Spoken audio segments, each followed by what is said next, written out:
Hi guys, good afternoon to everyone. Now is June 27, 2024, Thursday.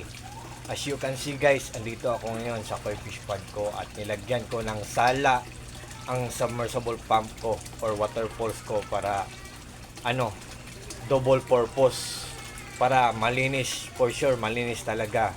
Kinukuha niya ang mga small particles na pop ng mga koi fish ko. Tingnan nyo guys, oh. Yan guys, DIY lang guys, DIY lang yan. So it's up to you, kung gusto nyo gawin nyo din.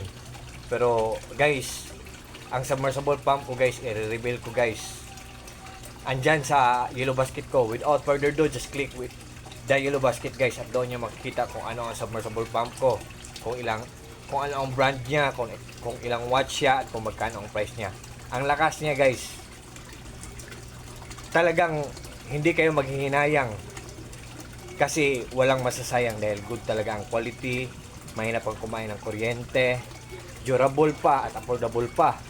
So meaning to say, or it means nga affordable pa, so good pa sa bulsa natin, di ba?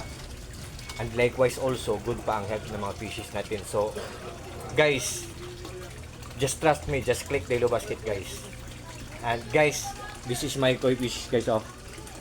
These are my koi fishes. Oh.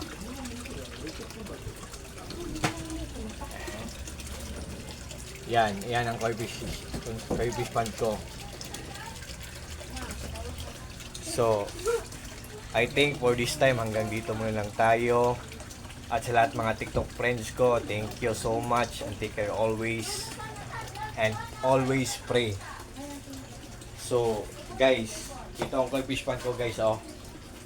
So, good afternoon to all. And honestly, nag-coffee ako dito.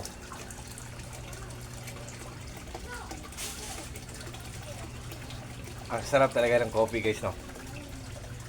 And that's all.